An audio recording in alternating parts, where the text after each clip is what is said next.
Why Africa has fallen behind the rest of the world's economies. Welcome again, dear viewers. Please share and subscribe. Today, I'm going to talk about some major factors that I think are the cause. And if you know more than what I am coming to give, please feel free to let me know in the comments section. Corruption has taken root in most African countries. We all know what it can do to a set, much talk less about a nation. This has contributed to the plight of Africa today. Senior leaders in government and private sectors alike have resorted to taking bribes.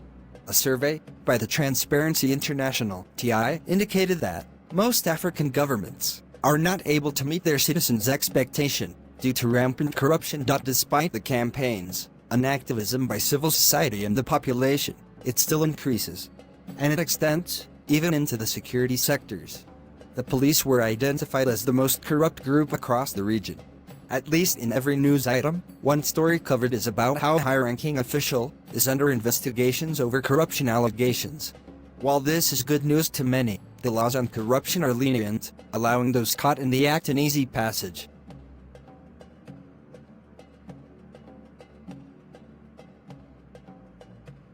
We should now consider why African countries must invest in science and technology, how science creates wealth, and what Africa must do to achieve this new liberation, using its untapped natural wealth, human resources, and effective policy execution to create explosive wealth that will lead Western globalization and create national and continental technology hubs.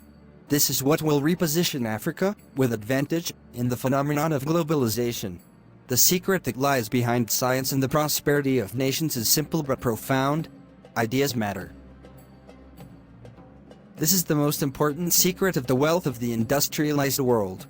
Africa has fallen behind because its people, despite their historical abilities in science, have not done this in an organized manner. It is difficult now to imagine life without electricity, refrigerators, cars, telephones, air conditioners, railways, dishwashers, and many other everyday appliances that make life in the modern era convenient, comfortable, and more economically productive. But for millions of Africans, life without these inventions, and the innovations based on them, is still their daily reality. Let's talk about it in a country standpoint for a moment, a country that is led by a person who thinks he or she is the best thing that can ever happen to that country. What more can you expect from that country? Everyone coming into power seems to have the same goal of working and developing that country together, but soon after they take over, they forget about the conditions, voices and tears of their crying citizens. As if they all have the same motto, which many believe is their pockets. They care less about their promises. Some of them do well, at least their first term in office. But how much beneficial can you be when you overstay your welcome? International aid has curtailed Africa's growth efforts.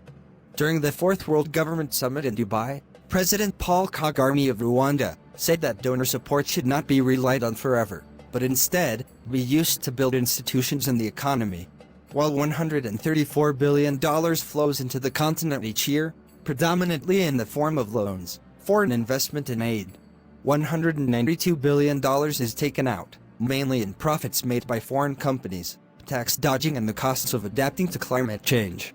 The result is that Africa suffers a net loss of $58 billion a year.